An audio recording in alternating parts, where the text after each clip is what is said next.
Oh my lord! Oh, He's but here's the thing. I feel like oh.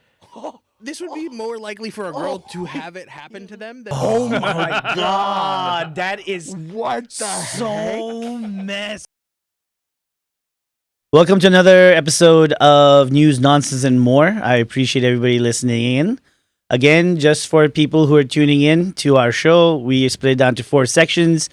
The first section is an interview with our guest who we basically interview, and we get to know about him, his perspectives or her perspectives, and just to like have fun conversations and everything, and see how where it goes. Basically, we're here to have fun. We get to know people, show the community, all the different people's their journey, their life, stories, anything that can kind of like intrigue a lot of us, or also help us learn from different situations, or maybe situations that you go through on a regular basis. That's something that we do. The second section, obviously, we will look at news that's been happening all around the world, and both the guests and I will have our own opinions, and we might challenge each other or we might disagree and pay patty cakes. Who knows? And the third section is we will play a trivia game, which is mostly geared around the guest. And I usually lose that because Mike, our other co-host, hates me because I have him locked up in the basement all the time. I don't let him go out. But yeah, you'll never see his face because I will forbid it from happening. And the fourth segment is where we react to, viral videos, which is fun, things we do on a regular basis that we, go on our phones, look at TikToks, and my personal favorite, reading the comment section. Ooh. Yeah, that's fun, right? Yeah. So with that being said, I'd like to introduce our guest and welcome him for coming in. Thank you very much for coming in. Thank you so much. And if you would like to introduce yourself to the audience, who you are, what you do, your journey, something that you want to pretty much share, what you feel like sharing, what's very important. Okay. Yeah, I can do that. So I'm Luis Lopez. Pleasure to meet you guys. I'm actually an accounting and information systems double major at the University of Texas at Arlington. Yeah. Part of the reasons that I got this opportunity is through some of the people that I met there. And my big overarching goals are just to be a problem solver. So right now that's taking the preface of being a consultant in the professional world. What I want to consult into by the end of my career is actually in sustainable energy. That's where I want to have my focus. But in order to get there, I have plenty of steps along the way in order to make it happen. I was originally born in Venezuela. Venezuela, okay, Yes. okay. And then I moved over here at a very young age. I moved over here when I was 6. So 2010, 2009. 2010. Yeah. When you're 6. Yeah. Whatever that. Whatever year That's is. finally when I moved in. We came in a time before that just to kind of get the lay of the land. Yeah. True. Venezuela, it's nice. I had a buddy of mine who kind of, when I moved to Texas first, he was also from Venezuela. There we go. He was telling me it's an amazing country. Was, right? Yes.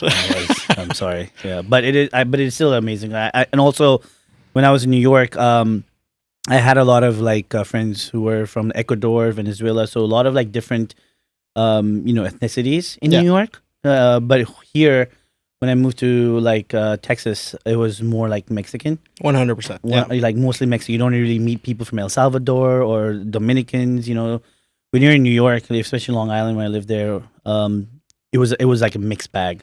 Yeah, I mean, New York is the original melting pot, with Ellis Island and everything. So a lot of those influences and a lot of those opportunities are still going to be there. Yeah. But definitely when it came to, Texas, it was more of just the Latino presence. Yes. Yeah, I know, exactly. I mean, a lot of Latino presence, but I had to get used to the fact that everybody, who I met who was Latino was Mexican. Fair enough, yeah. But in New York, it was more like, I'm from Dominican Republic or Argentinian or Brazilian. What do you call Brazilian Latino? Yeah, absolutely. I consider Latino is anyone from Latin American. Okay. And then Hispanic is people that speak Spanish. So, for example, Spain would be part of the Hispanic community, but I wouldn't consider them part of the Latino community. What about Brazilians? Because they speak Portuguese. Yes, but they're part of Latin America. Okay. So, Okay. Interesting. Well, we learned something new. Right? I mean, that's my personal definition. People are allowed to have their own definitions, of course. No. I mean, you kind of have the, I think you're saying would stand more than an Asian dude. saying what's Latino or what's like Hispanic, right? You know, Fair enough. Or I could just be like one of those guys. Anything south of the border is Mexico or something like that. You know what I mean? 100%. And I mean, I play a lot of jokes with those types of people. Yeah, I got a lot of those types of because I originally moved to Missouri. Okay. Yeah, so Missouri has. Well, now it could be better. Whenever I moved to Missouri, especially in kindergarten, where a bunch of kindergartners don't know what Venezuela is as a concept. A lot of them just think that you're Mexican. Yeah. So they asked, "Oh, Venezuela, what part of Mexico is that from?" Venezuela, what city is that in Mexico? Yeah. And I'm just like south, and keep on going. Keep on going south. Like they don't know other like Latin countries. They don't know. I mean, again, I was dealing with mostly kindergartners and kindergarten teachers. Yeah. So they don't. It's Missouri. Like, what are they going to know in Missouri? They probably don't even know where Mount Everest is. I mean, They probably say India. the China. Midwest. Yeah. Yeah. It's different, right? It just goes to show that the U.S. it's a large country, 100%. right? And even in people in New York still have a hard time understanding like where different cultures and people come from, and they're always like all around like different communities, different cultures. But it's just something that a lot of people that I haven't realized who are in the U.S. they don't really know much about the outside world. 100%. I feel like probably California is probably the most well-versed when it comes to understanding the scope, just because they have such a large state themselves. Yeah. But other than that, once you are in your little town bubble, which a lot of states have those suburban bubbles, you don't see, and on a day-to-day, you're not going to see a larger scope. For us that we're immigrants, we have that in the back of our heads, that there is a larger world out there where things are happening on a day-to-day. But if you were born in America and born into a suburb where, you have your career path, your parents are, telling you what to do in order to be successful, not saying that they don't have their own struggles. They're allowed to do that. But it's a different type of understanding to have been in those struggles and to have gotten out. Exactly. Because that's what I feel like a lot of people don't understand. Is like the 100%. different type of struggles. Immigrant struggles is like completely different than like growing up as a kid in a suburb and not having friends struggles. You know what I mean? That's different. I mean, I guess one of the things that I learned at a pretty early age was that there were some things that you will not be able to fathomly understand, like the way that our brains work. We have our own logics and processes where this makes sense to me and therefore this is this way. And when you're not exposed to that at an early age, you can empathize with it, you can sympathize with it, you will not understand it. Yeah. And that's why whenever a loved one is going through a certain type of event that I have personally not going through, I try to avoid the term "I understand what you're going through" because I can see how it affects you, and then I can be there for you. Yeah. But I will not say that I understand. Yeah, because the only way you can understand is by going through it. Even when you go through the same thing, because I've met other immigrants that have a different struggle than a Venezuelan immigrant. Yeah. Because your country, we have a lot of Mexicans here in Texas, so your country is still something that you can visit and be okay. Yeah. My dad went to visit Venezuela, and they thought he was a CIA operative. Oh my goodness! Really? Yes. And he, for a little bit of context, he was born in 1952. So he was old. Okay. And 1952 is not that old. Not that old. Wait, 1952 is kind of old, dude. 72. Oh yeah, 72, 70s. Oh my god. Yeah. So that's born in 1949, so he's like. Whenever he went back there, he was in his 50s, 60s. So to think that in 6 months has been turned into a CIA operative.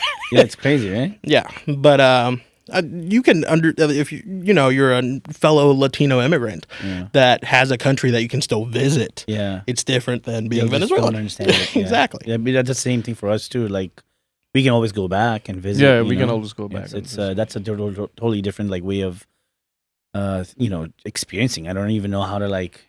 I've never imagined that because maybe I've never been in that scenario. So, exactly. I mean, like imagine not being able to go back to Nepal. Yeah, that's crazy. That's crazy. Yeah. No, since I moved here when I was 6, I haven't been back. You haven't been back? You ever thought about visiting? I have. Or are you going to be a CIA agent? I mean, I have some cousins that are still able to go back because they came in here after us. So they set up a life enough to where they are able to go back to that life. But for us, we left pretty early. Okay. We left when Chavez was still in the presidency, so things hadn't gotten really bad. So we didn't really get to see the worst of it, but we heard from cousins and stuff.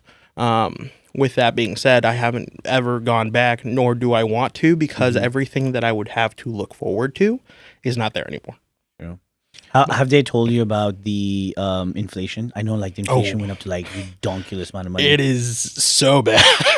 Like, is it still bad? Because I know, like, Maduro is still like there, right? And I remember, like, was it 3-4 years ago, there was also an assassination attempt on him with a drone or something like that. There's constant assassination attempts. That's just the only one that the drone showed up on the camera. Yeah. So they kind of have to say that happened. Yeah. But hyperinflation is still very much a thing. The currency, whenever I lived there, is the Venezuelan bolivar. Bolivar, yeah. Yes, and that is worth absolutely nothing. Like, people, especially when it, like, kind of lightened a little bit, they used it to, whenever it was, like, starting to hyperinflate, they used it as firewood. They used it to start their fires and be able to cook. Yeah. That's crazy. And over there, most commerce is now done with the dollars. So they use US dollars to buy stuff. Oh, wow. Really? Yeah. There's still some bolivars being exchanged, because especially since it's now going more towards a socialist economy, you have the government saying use our dollar, obviously. Okay. So do you ever see the bolivar coming back? My parents do. Okay.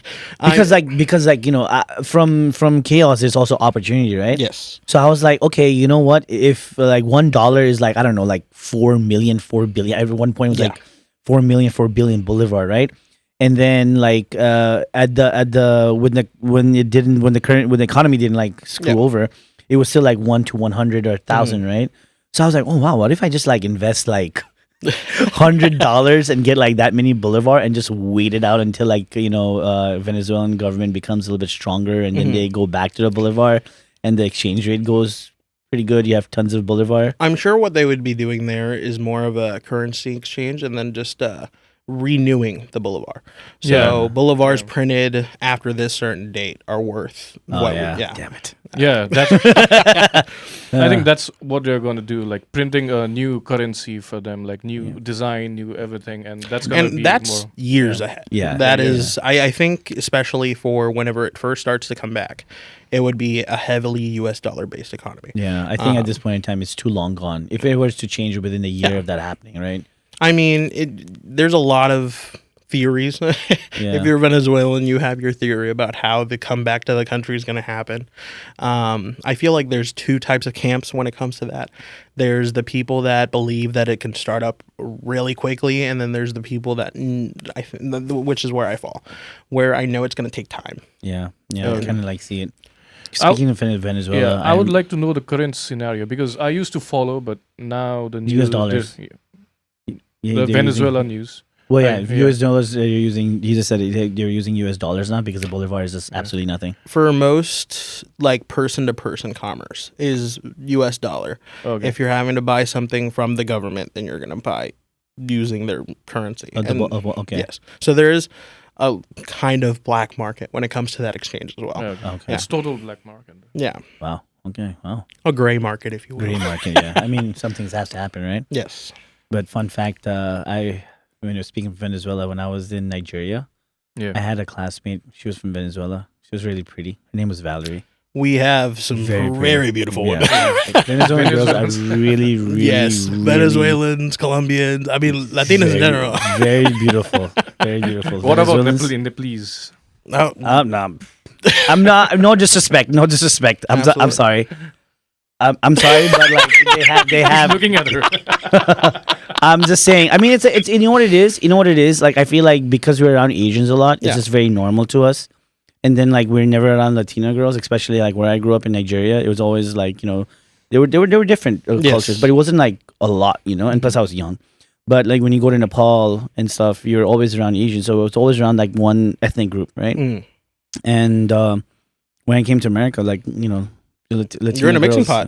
Listen, Latina girls. Oh yeah. For some reason, you know, they just catch the eye, man. They just catch the eye, but they're crazy. Oh, 100. I mean, I've met my fair share. I've met both sides of the alley, and yes, they're crazy.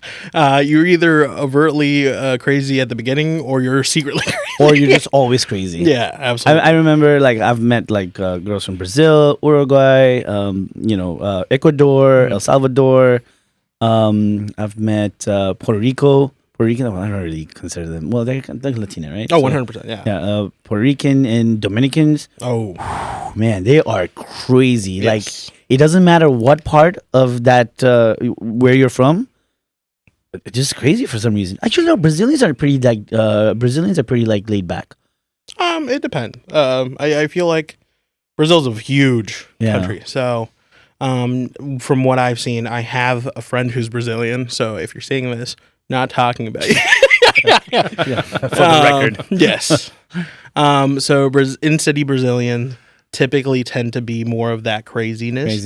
When it comes to outer city Brazilians, they tend to be the more laid traditional, back yes. Because like in Brazil, like there's more guys than girls. I remember like... Is that a fact? There is because like there's a lot of like gang violence in Brazil. Okay. But this is what my friend was telling me. So one of my friends, he went there, right? I feel like if there's more gang violence, there would be more girls than guys.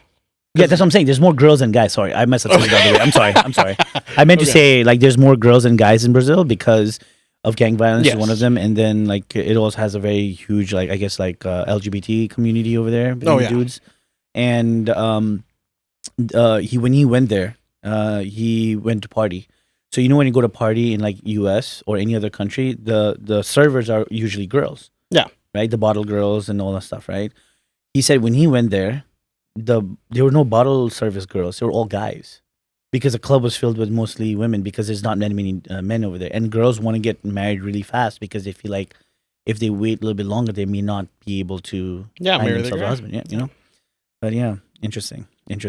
Well, you know, at least that's something we know. You know, at least we know the commonness of facts, the fun facts and stuff like that. I checked the facts over here. Oh. And it's 96.8 males for over 100 females. So like 51% males.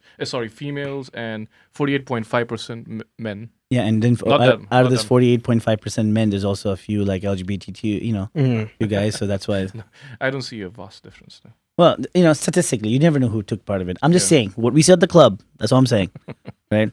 But one of the things that I wanted to like ask you, because I was going through your questionnaire. Yeah, I gave you a lot of stuff. Yeah, you gave me a lot of stuff, which is good. Good. Yeah, difference between Nepali people when you're filling out the questionnaire. Please fill it out. Give me some more, content so I can like ask you guys questions. He took 1 hour to fill all. Oh, that's perfect. Yeah, that's perfect because I have so many. I thought of so many questions, but I wanted to pick 5. Okay. And the first one was, you are a former Jehovah's Witness, and I used to work with someone who was in that church. Okay. And it gets pretty intense. So one of the things, because I'm not a religious person myself, I'm very agnostic myself. I mean, I do believe in my cultural side, my family, and we do the pujas because you gotta keep your family happy. Do I get up and like pray and stuff like that? No. Do I remember? Yeah, I'll try to remember it once in a while, but like I'm more logical, I guess. Just because like science. But because you were one, what was that journey like? Because now you're like more open. From what you told me, you're more open. You I don't know if you still practice, but it sounds like you kind of don't, because you said former. Yeah. So what's that journey? What was that journey like? Right. I mean, I feel like I built up a lot of skills because of that experience. I was basically born into the religion, even in Venezuela. I remember going to Jehovah's Witness church there, that we call the Kingdom Hall. And can you elaborate on that, so that not many people, our viewers, know what that is? So, I mean, I guess the Kingdom Hall is our meeting place, and we have 2 types of meetings. We have a Sunday meeting, which is going to be a lecture at the beginning, and then followed by a 1-hour kind of study of a article from a magazine that we publish. Okay. So there's a lot of varying topics of both the kind of discussion, the lecture at the beginning, and the discussion in the end. So it's like paragraphs, and then each paragraph has a few questions related to them. The answer to those questions are found in the magazine. Okay. So it gives a lot of opportunity for outsiders to kind of understand where we're getting these answers from. Okay. And then we have a meeting throughout the week, which is more targeted towards inner people than it is to invite someone to. And that's going to teach you how to preach. It's going to teach you how to do lectures. If you're a guy, it's going to teach you. We do still do a study, but instead of a study of the magazine, we study a book those days. So, yeah. So what was that experience like, being in that, you're born into it, right? So up to a certain age, that's all you know, right? But then when did you think where you were like, okay, no, this is not for me. I need to kind of like grow out of it, or I need to move on, or this is not, this is not something for me. You know what I mean? Like what part or what triggered that, I guess? I mean, there was definitely 3, I guess, stages to my experience. The stage number 1, when you're a kid and you just go to church, it's just church. You're not paying attention. You're not paying You're playing on your phone. You know. I really looked forward to after service, hanging out with the other kids of the congregation. Because we'd be friends and whatever. We'd hang out throughout the week. So I wasn't really paying attention there. Then, as I kind of started to, I guess, build up my confidence a bit more as a person, I started to wanting to participate more. And I had always been told that I was a good lecturer. So I kind of started answering a little bit more on Sundays and stuff like that. And I built up a big repertoire of knowledge biblically. And I was kind of looked at as this fountain of wisdom and something for the other kids to look go-to person. Yes, exactly. Okay. And it was like, I guess, out of the norm, because usually the kids that are like that, none of the other kids want to hang out with because they're a bit weird. Yeah. But I was a pretty social guy and a normal guy on a day-to-day, and I still built up this knowledge. So I guess it wouldn't scare away other people.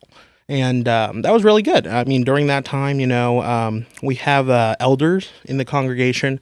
They respected me a lot. They liked preaching with me. They enjoyed kind of my take on a lot of these topics.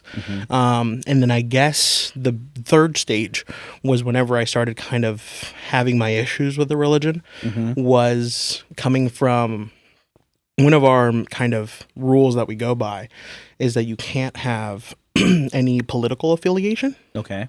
So you have to stay neutral. And I was heavily involved in student government. Okay.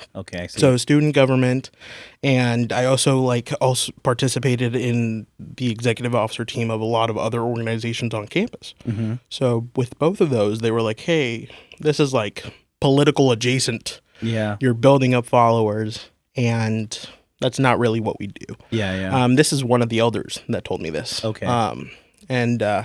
So we, I guess, they do like a pastoring visit first. Okay. Kind of telling you, hey, we see this issue. What are your thoughts on it? This is where we're coming from, with biblical principles following behind it. And then I explain to them, hey, what I'm doing first has nothing to do with the religion. Like, I'm not actively going against it. I still have my principles. I still follow those.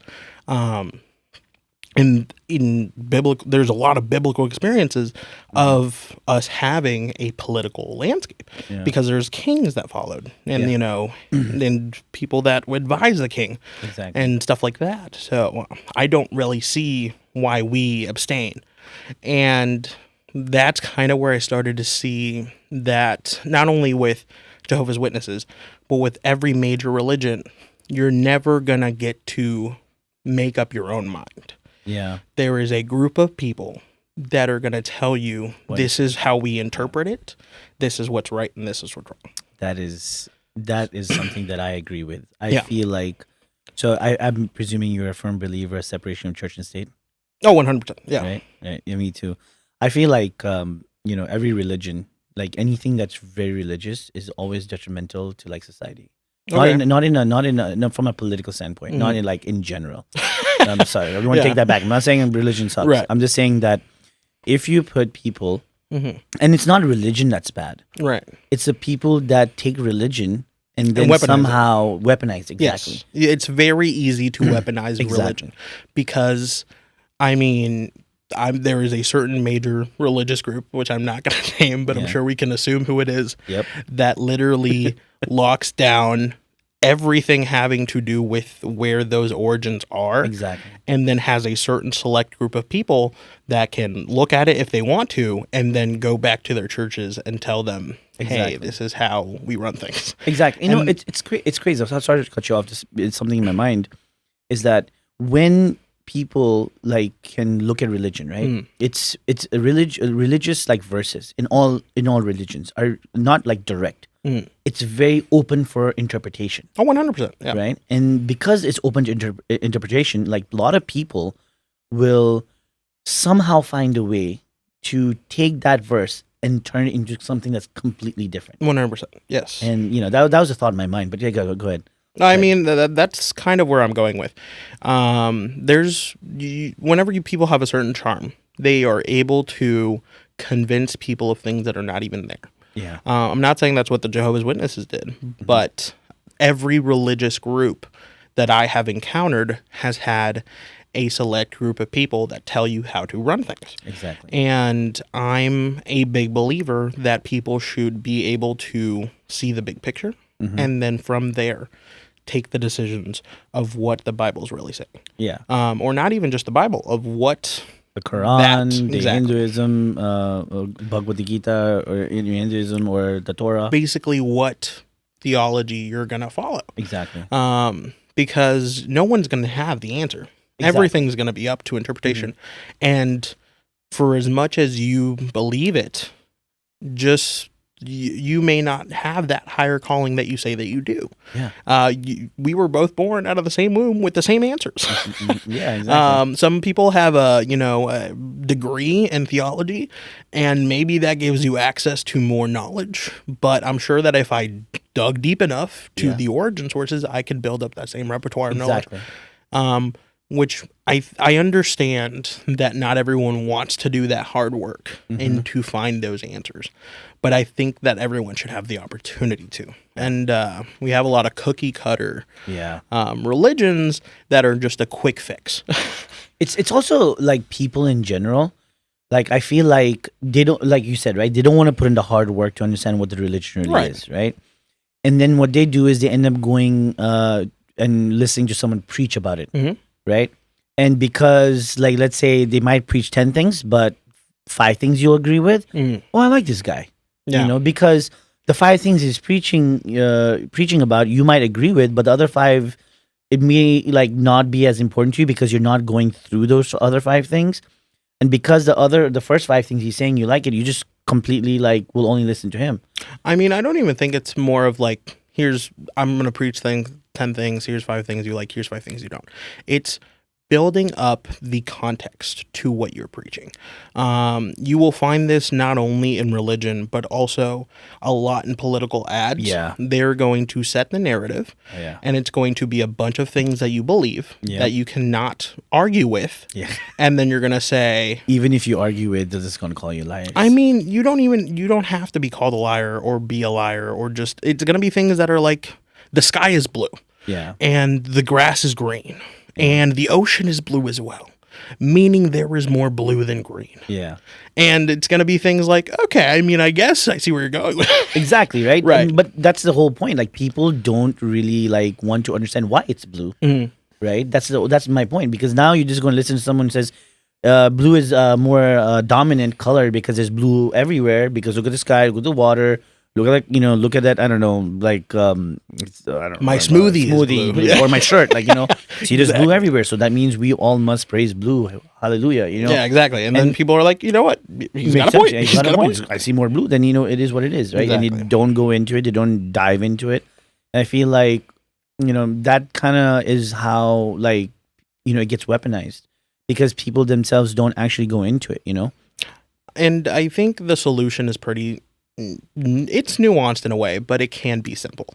And it really stems from having non-biased sources give you everything you may need in order to build that opinion. Yeah. Because it is a lot, to be able to kind of build your own belief is a big undertaking. I mean, like, I don't know, man, especially nowadays, with like podcasts and, coming up, not saying we're bad, but like there's some podcasts that really, really like, or people who speak on podcasts or people who have their own shows, they really push this narrative, to the point where like it doesn't make sense. Like they're just like lying, but they're lying in a way where they're giving themselves enough to, have step back. Right. Well, this is not what I really meant, because they lie with the truth. Yeah. It's like Jordan Peterson.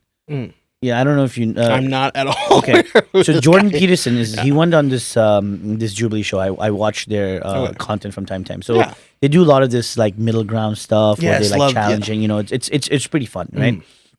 So that episode came out where it says 1 Christian versus 20 atheists, right? But and I remember the title being that, and I watched it, and this guy does not even want to admit that he's a Christian. But yet he is like arguing with like 20 atheists. Who's like, wait a second. And then when you're trying to argue with him, he never admits it. And then later on, they changed the title of the show from Jordan Peterson versus 20 atheists. Why would Jordan Peterson going against 20 atheists? And like, especially now, I feel like people are catching on to the fact, that you're saying things, but you're not really saying anything. Yes. You know what I mean? Okay, I understand what you're saying by people are catching on to it. There has been a growing demographic of people that once it's kind of like one of those Matrix things, where like you get awakened, and then once you see it one place, you start connecting the dots in another place. Yeah, exactly. But unfortunately, I don't think it's large enough, and it takes time. Yeah, we talked a little bit. I don't know if the cameras are rolling then, but how big America is. Yeah, the cameras were rolling. Yeah. So and like the Bible Belt. For example, they don't kind of fight for their answers. Yeah. They look for answers and then they run with them. Exactly. And that's what you were raised to do. So I'm not saying that's wrong, but I do say that it's one of those things where we're talking like it's a logic that you don't yet comprehend. You don't comprehend being able to build up your own faith. You don't comprehend people that use the truth to manipulate. Like those are things that just don't even, they're not on your radar. Yeah, like one of the stories, like I think I've said it in a previous episode, was my sister-in-law has a colleague, and she grew up in a town which was like kind of like 40, 50 minutes away from where I live in Texas, where, the church tells them like Democrats planted dinosaur bones because they wanted to prove that Jesus was fake. And that's what she grew up learning until she actually finally went to school. Yeah. And I could not believe that was something that was being taught in that town. And then another thing I read up on and heard is like, they want you to have a lot of kids, and they don't want you to kind of go outside of that, Yep. And that I was like, and to me, it's really, and I'm a big fan of this. I put this in the thing. It's really a question of why. Yeah. Like the question of why is the most powerful thing against anything, against religion, against an oppressive government, against science too. Yes. Once you start asking the question of why, you start getting not only answers, but with answers comes a wisdom, comes an insight, comes an ability to not only assert yourself in this situation, but in any number of situations that you may be presented with in the future. And it's something that you have to be self-aware of, because no one's going to tell you to ask why. No one wants to be caught in the lie per se. But you have to, as a person, look at everything that gets presented to you, especially now with like, we'll probably get into it later, the growth of AI. Yeah. And you start asking, how is this a thing? Yeah, and you start asking why. Exactly. Now the question of why has become not even just a superpower, but it's a necessity. You have to, because like if you don't ask why, there's a lot of things that, especially now, right? With how technology has like has leapfrogged ahead. Like I remember like, before the iPhone, it was just like on your computer. You were playing a lot of video games. You're playing Counter-Strike. You're playing on your PS3, PS4, PS2s, or the Xbox 360s, right? And, the mobile device was just there to like have a little bit of tidbit fun, right? And now with AI being there, especially, I don't know if you looked at Google Veo 3, how they're creating, now how AI just creates a video with sound and background music, explosions, and it's just now it's like creating that whole Matrix thing for them. Like imagine like prompt theory and stuff like that, which is crazy. My intro into Google Veo 3 was literally a video it was a montage that simulated a political campaign. Yeah. That was. I've seen that one. we are not a prompt. Exactly, right? It's like crazy. No way that someone in their computer typed a bunch of... Exactly. And it's like, we're not prompts. What are you trying to say we're prompts? Do you believe in prompt theory? Or any guy that believes in prompt theory is a red flag. Stuff like that. I'm just like, I'm sitting there like, whoa, that doesn't even make sense. At the beginning of the video, I was like, do people think we're AI? Yeah, exactly. And then I saw the description, and then I saw the comments, and I was like, this is looking so real. I can pretty much possibly, without a doubt, have a group of people now who will probably throw a conspiracy theory out there saying that we're all AI as well. Oh, 100%. It already exists. People that see that video and don't have the reasoning of why already have that. Exactly. Those used to go from back in Einstein days, like we are the simulation, like scientists from before used to say. But now it's kind of like they will use that as so much more evidence, because I used to come across people be like, we're just a simulation. We're just living life the way we're supposed to live life. But I'm like, what are you talking about? There's no evidence, right? There's nothing they can say or prove, like give an example, like a tangible example, right? Yeah.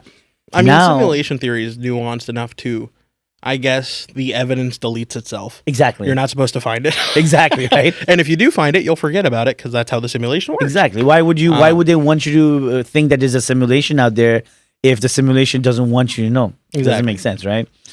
I think if you talk with this physicist who think we are living in this simulation that is like made by someone or God. Oh yeah, God, right? People, I mean, a lot of the people that say that we're in a simulation say that we're in an extraterrestrial planet on a server somewhere. Oh yeah, and aliens are using us to study, the effects of a religious war. Men in Black one, where the cat had the universe in its like, what was it? The collar. The collar, right? And you go in, it's like a galaxy within that galaxy. And then there could be Earth within that galaxy, and just dust particles at the end of the day. I mean, Rick and Morty doesn't know at all. Rick and Morty, awesome. Name one person right now, he's like really famous, who believes in this theory, simulation theory. Oh no, I don't follow that stuff, man. I just talk to people. He's really famous. He's really famous. Simulation theory. Neil deGrasse Tyson. No, I don't think so, man. Neil deGrasse. He's a physicist. He's avidly fought it. Yeah. Well, he might use a more scientific approach to kind of explain it, but it's not really a simulation. You know what I mean? I don't think. I know there's a line of reasoning that's like this: the simulation theory may be real, but the way that we know that we're universe one is because of blank, and it's because of something that an astrophysicist has thought of. Yeah, and I completely agree with that. I'm more interested in, instead of us being a simulation, how in the world did they build the pyramids? Mm-hmm. At that time. I mean, that's some of the things that I'm more interested in. Yeah, perfect limestone rocks, cut, and it is not like they had skyscraper towers to like pull up that stuff. I mean, you're talking about like moving bricks that are heavy as hell. Have you ever seen the Andrew Schultz clip of everyone wonders why there's pyramids in Egypt, but no one wonders why there's pyramids in Mexico? Yeah. That too. And the Aztecs. And I was following. I think there was a couple of guys who came to Joe Rogan podcast. I forgot the names, but they were just archaeologists. They said like, listen, pyramids are everywhere across the world. Yeah. Even in the Aztecs, it's just a different form of it, and especially the Aztecs. What was it? Amazon River and the whole system was actually like created by men for the agricultural reasons. That's what he mentioned, because if he says like he was talking about like the agriculture there was really strong, and they had like a really good irrigation system, and that irrigation system is what allowed that soil to flourish very, very well. And that was him talking about it, right? And they're saying there's evidence or stuff like that, historical evidence and whatever it is. To me, pyramids make sense just because. I mean, the perfect limestone rock, that one is just, I'm sure with the technology at the time, it would make sense how they would, because like, here's the thing, sculpting is something that would blow your mind. Like, how do you get that much fine detail on a Roman sculpture? Yeah. So I'm sure if we can do a Roman sculpture, making a block, a couple of years before that is easy. And then the reason for why pyramids everywhere is because it's going to be the easy. Ask any, not architect, but like engineer, and the strongest shape is going to be a pyramid. The reason why you build pyramids is because the weight kind of collapses and itself. Yeah, so therefore, it's going to stand up higher with less structural support. So, yeah. Instead of 4 beams, now you have to work on 1 beam. Because this is coming all the way straight down. Exactly. Yeah. So that explains to me why there's pyramids. Because religion has always been a thing. Yes. You want to be closer to where you think that creator is going to be. Exactly. And then not only that, it's not going to be hard to build. You don't think it was hard to build the pyramid? No, I mean they had that time they had a slave force Yeah. unknown. Yeah, So- but still, like, to carry. Okay, it's like this. You could have like 10 dudes, right? But let's say you have a really heavy block. There's only so much space where you can put your hands in. Let's put it this way: I work currently at Walmart, Okay. and we have a pallet jack, completely mechanical parts, where I can move myself alone can move 10,000 pounds using that pallet jack. Okay. Yeah, but That is completely mechanical, meaning that at some ancient technology person, probably Greek, or could have come up with every single component on that pallet jack. Okay. There is nothing technological about it. The thing that people forget of pyramids is it took a lot of time to build them, like 400-500 years, 100%. and free labor. So if you have the same thing right now, 400 or 500 years. 400-500, you can build it more faster. I wouldn't even think that it takes 100 years. Like Right now, it doesn't. But that time, I mean, I don't it see anybody used to building take pyramids now, man. Yeah, there's no use for it, man. I know. I think they made it. I think they did an experiment, being like, we're now going to use only the technology that they had back then to realistically estimate how long it would take to build a pyramid. And I'm sure, like David Dobrik, or not David Dobrik, the engineer guy, can do something like that easy. I guess so. I guess like it's intriguing just because of the fact that it's not one. There's like multiple ones. Yeah, right? but then when you piece together, it's the easiest architecturally to be able to stand on itself, and it works for agriculture. It works for religion. Yeah, It all I pieces guess so. together. I guess so. Maybe for the name of religion, Yeah. a lot of people just did it for the hell of doing it. No. But still. More slaves over there. Well, yeah, I mean, slaves Are the answer to everything. Yeah. You watch Bad Friends Bad friend. with what do we call it? I forget his name. Lee and Andrew. What is it? Andrew? Not Andrew Schultz. It's Bobby Lee. Bobby Lee. Oh, I do know Bob. Yeah, you know Bobby Lee, and right? then the ginger guy. The ginger guy. Yeah. Sorry.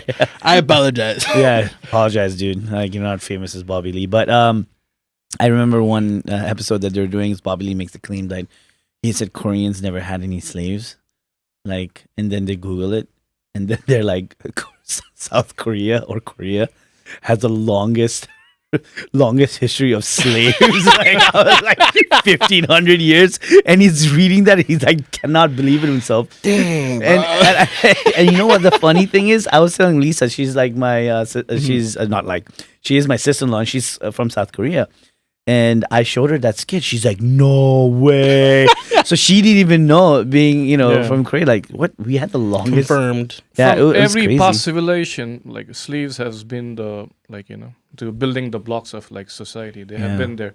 100%. And did you know one fact? In Roman civilization, if you only had like 1 or 2 slaves, you were poor. Really? Yeah, you were poor. Poor if you had just 1 or 2 slaves. I mean, Yeah. the earliest like written anything is like the Adventures of Gilgamesh, and that's in Yeah. Mesopotamia, and they reference slaves there. Yeah, So- Gilgamesh, one of the ancient civilizations. Yeah. Yes. So with that being said, that means that slavery predates all literature. It's crazy, right? Absolutely. And technically, slavery predates history, Yeah. written history especially. Yeah. But yeah, so Isn't that crazy? And they're the ones who build all of these for these empires, Yeah. Oh, Every 100%. like pyramids. They don't get the credit. They don't get the credit though. Yeah. But they are the ones who build the we are foundation giving for them the everything. credit. Yeah. But you know what? It goes to show history is only written by the winners. Yeah. That I is mean- that's what it shows. And Like, the rich. you only know history as it is because of what the winner wrote it out to be. You I think feel like that used to be the case. not feel like- anymore. I'm yes. talking about like back in Alexander the Great era. Yeah. You're talking about Troy, like during those times, the Greek times.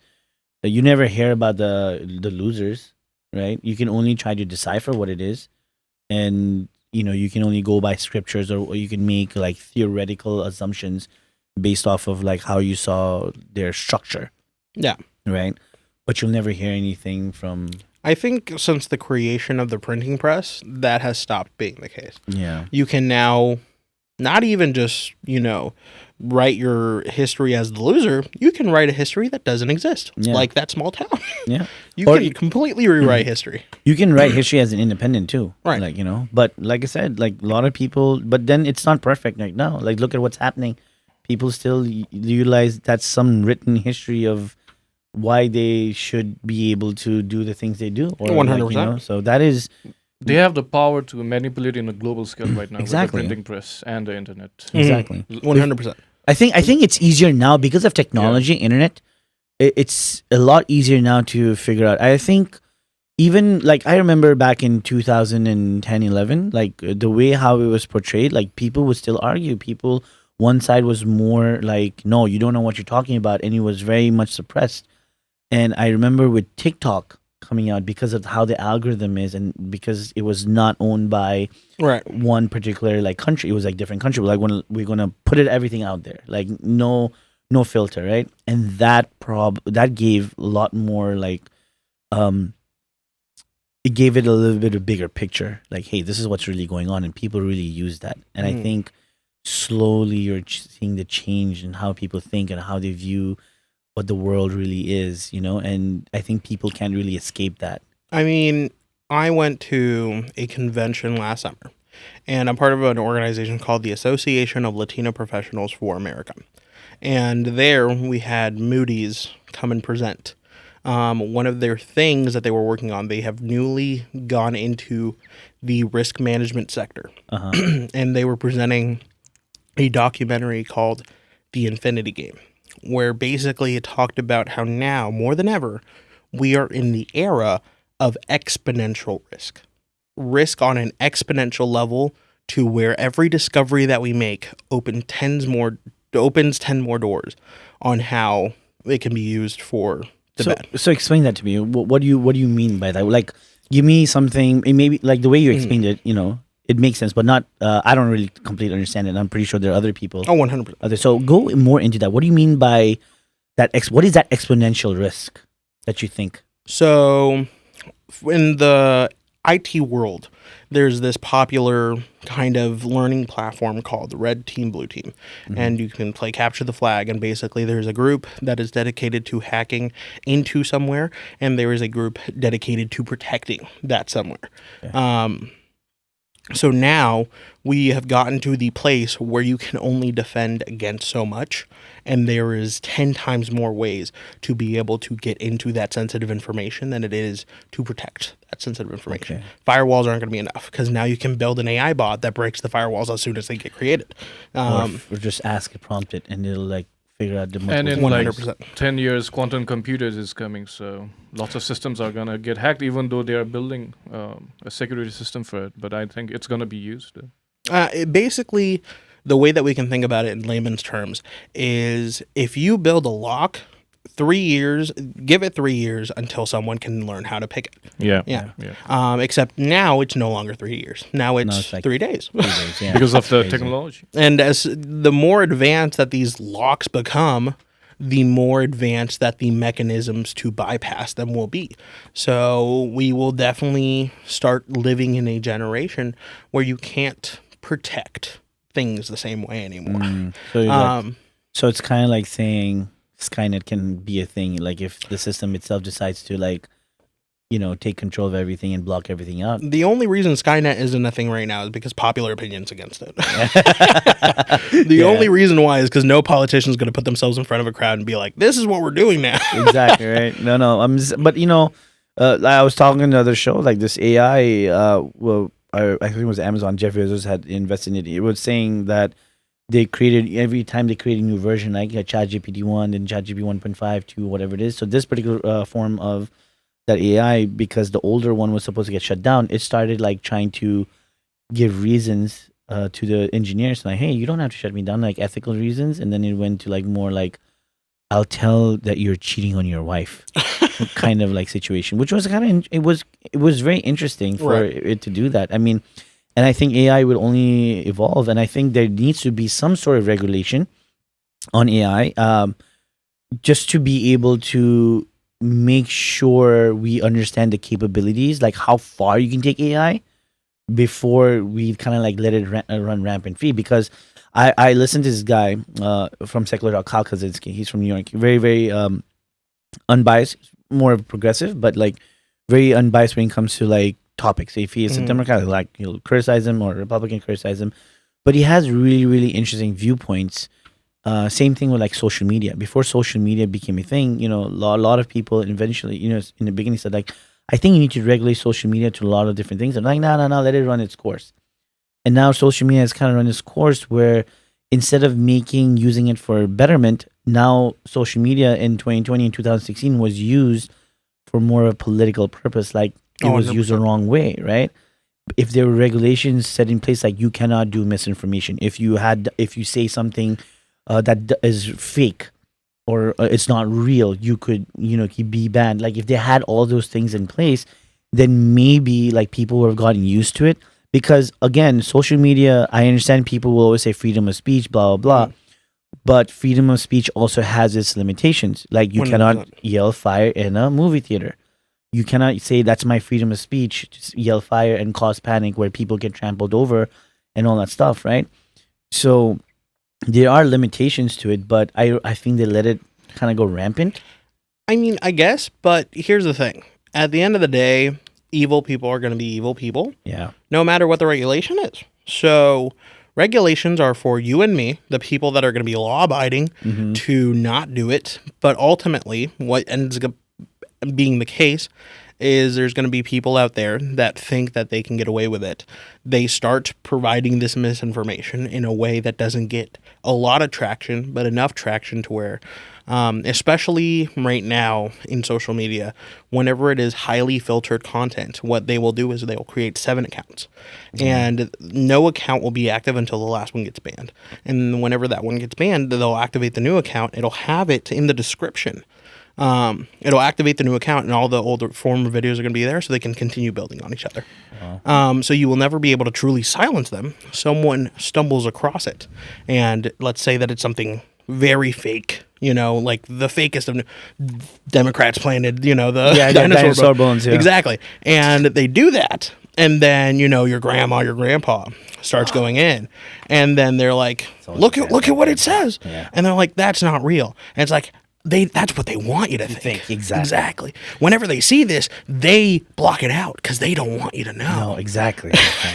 And it's not going to be for the day-to-day people. It's going to be for this small percent of the population that is going to now give you their undivided trust. And once you have the trust of a following, you are dangerous. Yeah.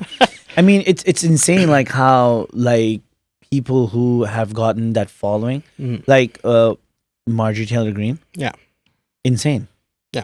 I'm absolutely shocked how she, you know, put QAnon stuff out there, which is completely false, but yet happened to garner enough support to get a seat in Congress. Yeah.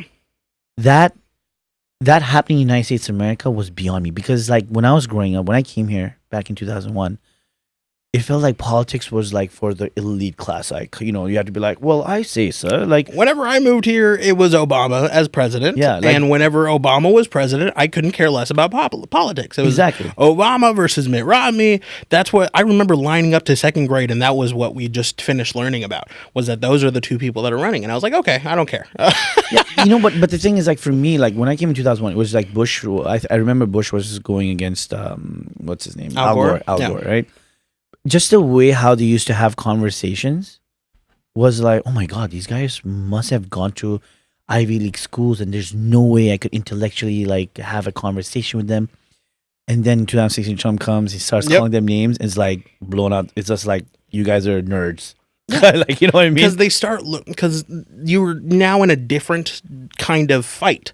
You are no longer fighting with sticks and stones per se. You are no longer fighting for television space. You are no longer fighting for headlines, because now you have your own platform. Yeah. You are no longer trying to say, this is the thing I'm going to change. It's became a game of, I'm going to say the most outrageous thing I can think of. Yep. Because then every single news station in the world is going to point their camera at me. Because they want to wait for me to say something more outrageous than the last time. Exactly. And once it became a game of who can say the most outrageous thing is where we get the political landscape that we're at right now. Yeah. Where no longer are people fighting for your best interest. They are fighting for your attention. Exactly. It's like constant viral moments. Yes. That's what it is. Like, people are just constantly wanting to be viral, and politicians themselves, because if they're not viral, people are not going to see them. 100%. And that's what it is. Like, we're like TikTok 8-second rule, right? If they don't watch a video for more than 8 seconds, it is not successful. 8 seconds. 3 seconds for me. 3 seconds? In 3 seconds, I can tell you whether I want to see this video. It's like, is there food on the screen? No. Okay, Sushant, you have any other questions for our one more before we go to the next section? So I wanted to talk about, I know we were talking about AI, and we talked about I gave you a lot there. I know you did, which is great. That's why you call yourself a yapper, right? A little bit, yeah. A little bit, which is amazing, which is what it is. Whenever it comes to, I want to know about your favorite character, but you can only pick one. I know you mentioned stuff like Iron Man, Batman, and superheroes, but if you had to choose one, you can only choose one superhero. Okay. Who would you want to be and why? Oh, if it's one superhero, then I'd probably pick Iron Man. Why? And the reason why I'd picked Iron Man is because he has a lot. First of all, he was able to build the arc reactor in a cave. Yeah, that's true. As you know, the second movie made a very big deal of it. Mm-hmm. And so that amount of intellect is just completely amazing. And it's also about how he was able to do a little bit of what I want to do, in the sense of, one, being in the energy space, and two, building an exponential solution. Because one of the biggest superpowers, I guess you could say, that he has that no one will pay attention to is Jarvis. Yeah. Jarvis is like number one power. Exactly. Because that will not only tell you everything that you need to know about the world around you, like in that helmet of his, but even his room, in his apartment, in his car, Jarvis is everywhere where he needs to be. It will get the same information he does in a new and nuanced way, and then it will provide you with different perspectives, the perspectives that will lead you to the solution quicker. So it's exponential intelligence. But he's also got $1 billion, a trillionaire, so he could afford all that stuff. I mean, but here's the thing. He built the arc reactor in a cave. So at the end, that kind of discredits the whole "it's because he's a billionaire" thing. Well, he had money to go to really, really good school. I think in the comics and all that stuff, you'll see that he didn't care much for school. Because he was smarter than the teacher. I'm just trying to figure out ways. Ways to ruin my favorite. Yeah, if you guys remember, he also like made machine for time travel. So he discovered time. He discovered time travel, which may or may not have been the end to the MCU itself. Yeah, yeah. Which I mean, but the MCU is more like out there, right? I'm more of a DC guy. Okay. DC. Oh no, it's fine. No, listen. I feel the reason why I like DC. Well, not the movies. Okay, I was about to say the animated there's series. 3 types of DCs. There's DC Comics. There's DC animated. The TV shows, like the Flash, Green Arrow, stuff like that. And then there's the DC movies. I haven't really looked into the animated shows, mostly because I don't consider them canon. There's a lot of things that happen both in MCU animated shows and in DC animated shows that is just a little out there. The thing is about with DC is like, again, they also open up the whole multiverse thing in DC. That's why really early on. Yeah, really early on. So that's why it allows, a lot of the comic book writers to create like small snippet stories. But they also have one where everybody's kind of like involved, like the Avengers, like the Avengers, like or Flash. For them, it's Justice League. Yeah, because it actually, I think one of the where it ties down to is the Flash running back in time, running so fast he becomes a Big Bang, and that's why he restarts all over again. There's so many different multiverses. I personally like Batman. Okay, I love Batman as well. Yeah, Batman because DC is a little bit more. I wouldn't say realistic because let's be real. No comics is realistic, right? But a little bit more closer to realism as opposed to like he gets hurt. He's a smart guy. He's surrounded by a lot of superheroes like Superman, Wonder Woman, whatever it is, and he doesn't trust anybody. Yeah. Right? And he always has a contingency plan for every villain and every superhero that might turn evil. Mm. You know, and he's rich. Yeah, that's a big plus as well. I mean, I guess the difference in between why I would choose Tony Stark over Bruce Wayne is more of kind of what led them to do the decisions that they do. I guess for Bruce Wayne, you know, yeah, having your parents killed in that city, you know, it's a crappy situation that you have to kind of find a solution to. But it definitely came from more of an emotional side of things. Like, you held on to that vengeance, and now that darkness has become a key part of your character. While Tony Stark, he created his own problem. Yeah. And it shows a lot more self-reflection to not only understand I'm part of the problem, but also, instead of perpetuating it, I'm going to be part of the solution, and in a way kind of atone for his sins. He was his own origin story. Yeah, pretty much. Like, the movie's a little bit different than the comics, right? Yeah. How it is. So he created, you know, what do you said? Was that villain? Ultron. Yeah. Right? But technically it was somebody else who created Ultron in the comics. But yeah, I mean, I like them. The MCU has done a way better job in movies. Yes. I'll give it that for... After Endgame, they went off the rails a little bit. It's really much one hit, one miss. Yeah. Nowadays. Deadpool and Wolverine. Yes. One of the best ones. That is a comeback. So what was he? Marvel Jesus? Marvel Jesus. So and I love how Ryan Reynolds, like, he is, and I feel like he plays himself in every role. Yes. In every movie. He just plays his own personality. I guess it's a similar story with a lot of actors. A lot of actors, when you break into the scene, you will play the character. And then once you start to trust your director a little bit more, see what you can get away with, what you can, you will start, instead of playing the character, play yourself. Yeah. And then once you start playing yourself, that's how we get not only Ryan Reynolds, but how we get Robin Williams, how we get Jack Black, how we get The Rock, Kevin Hart. It's all about, it's a trust game. Yeah. I mean, like, you know, it takes a lot of skill, I think. Like, you know, for Ryan Reynolds, the way how he started Deadpool, and Deadpool was never part of the Marvel universe. There was always something separate. It was funny, gory. It was like what Marvel didn't want to become. Yeah.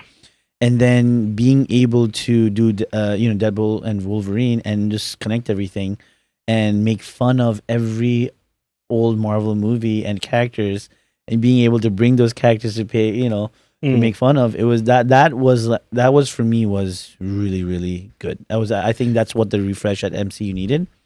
And I like the MCU shows too, like Loki. I think Loki is its own masterpiece. Yeah, it's amazing.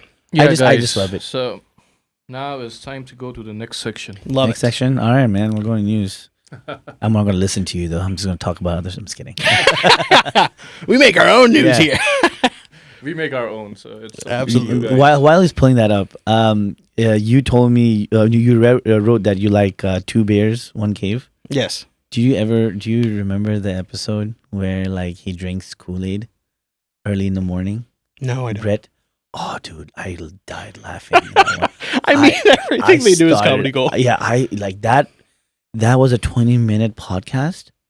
15 minutes was them dying laughing. Tom Segura just could not believe. He like goes in, and they're like, it's 10 o'clock in the morning. He's got his coffee. Tom Segura's got his coffee, and Brett's like, he has a half a gallon or a gallon of like the Kool-Aid. But not Kool-Aid. He drinks it. He's like, oh wow, we're drinking water in the morning. He goes like, no, it's Kool-Aid. It's so good.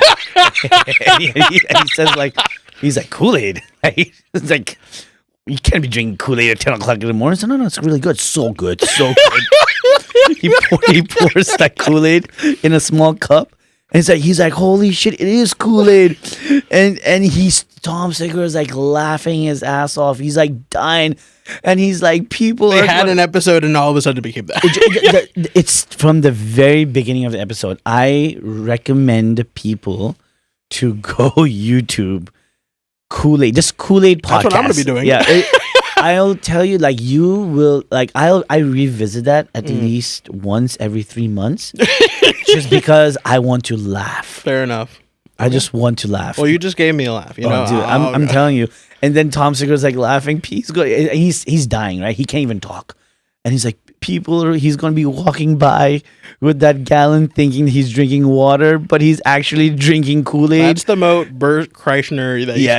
He's like so if good. you had to describe Bert Kreischer, it'd be a gallon of Kool-Aid. That guy is just like, he's that one dude that you just want to be friends with because he's going to be doing so much stupid stuff. And Tom Segura's son is also evil. Yes. I think he's I mean, Tom Segura's son, and then Isla, which is Bert Kreischer's daughter. Like, they're evil, dude. They're both maniacal, and it's insane. I think it's more of a thing that they know they can get away with it because their parents are comedians. Yeah. So, but like the one where he's like, "Hey, Brett, I got you a glass of water," and he's about to drink it. It's from the toilet, and Tom's like, "Don't drink it. Where do you get it from?" He's like, "Just drink it. Don't worry about it. Just drink it." Like, like that. And he's still young. Mm-hmm. He's under 10 years old, right? Imagine that. That's crazy. Yeah. Amazing. Yeah. Well, I thought you were pulling up the news. Yeah, we are already pulled up. We're just waiting for you guys to talk. I thought I was waiting. You should never wait for me to finish yapping. We might be here all night. He's a yapper, man. But we only have 2 hours. So fair enough. Only 2 hours? Yeah. Dang it. We started late, so we can add that extra 10, 15 minutes. Okay. News, nonsense, and more. Right, the news part.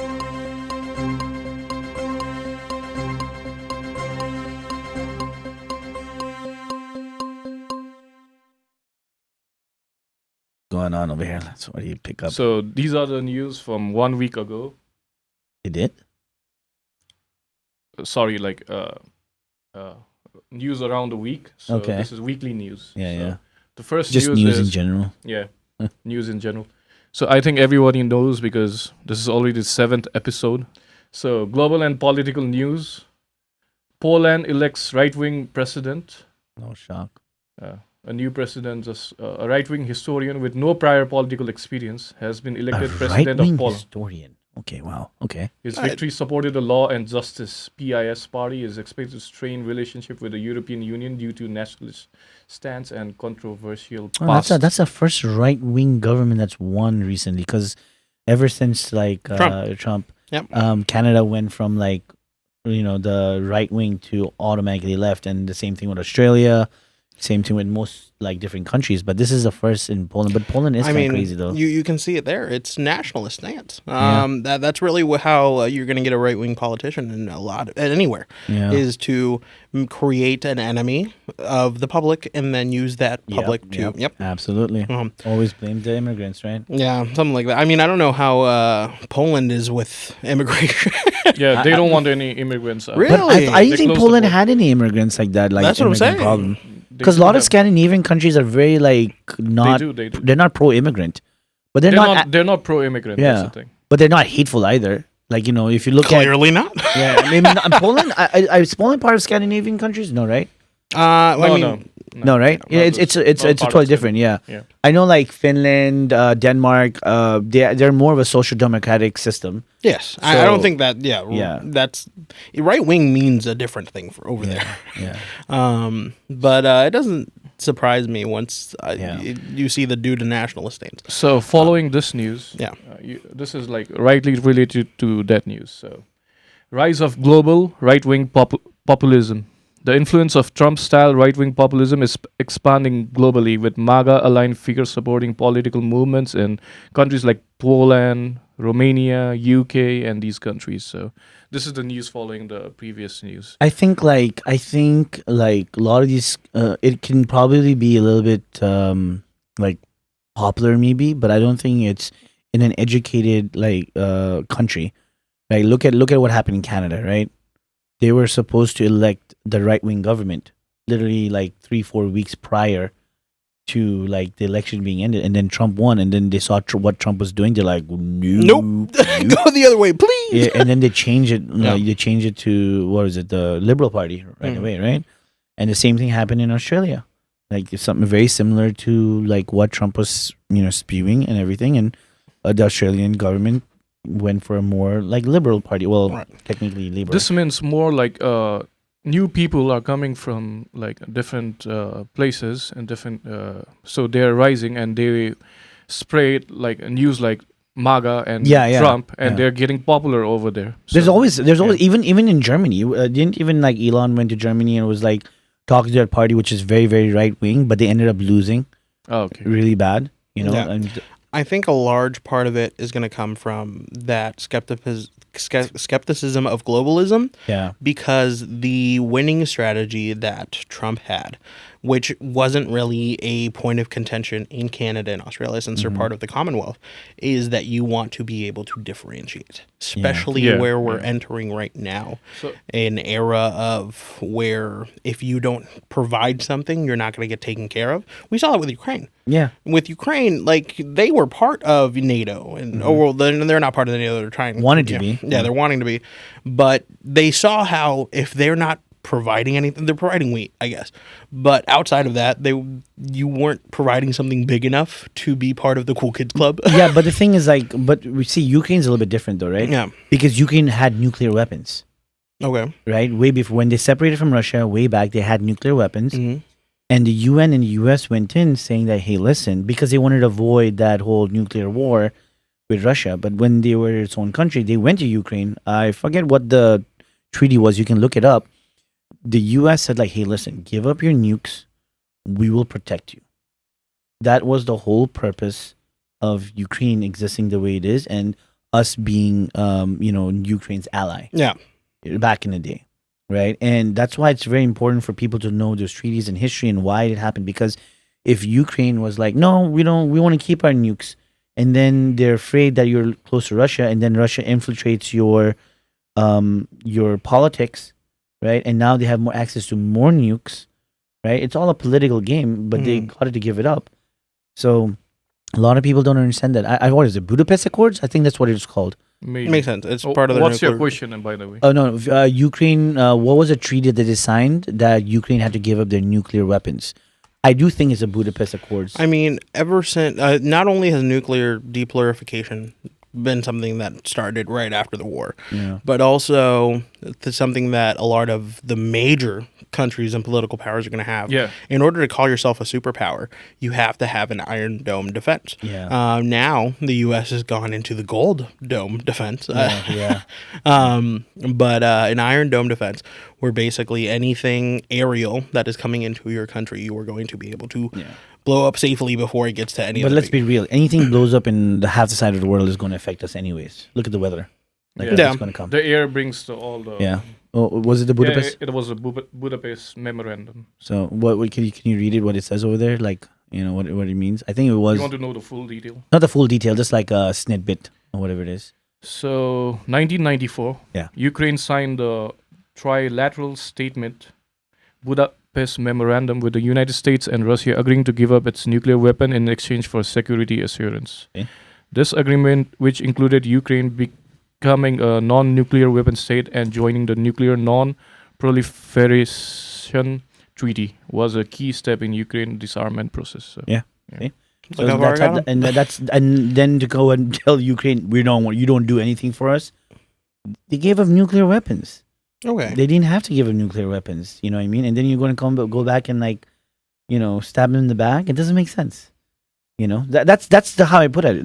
That's politics, right? At the end of the day, that's politics. So but one president, but common sense, right? Yeah, but it happened in 1994, meaning that it doesn't matter. Old anymore, enough. right? Yeah, it's old enough news to where we can backpedal out of that. But we have a little bit. Yeah, but it's so crazy. Like 1994 is old, but then like, what about World War II? That's even older. 100%. You know what I mean? So, but it's more prominent. Like the Cold War, it surprises me how much people don't know about the Cold War and everything that followed it. Yeah, absolutely. And because in 1994 there were so many other things that were going to get your attention, like Korean War and the Vietnam War. Those are all now recent news, where you're now worrying about that.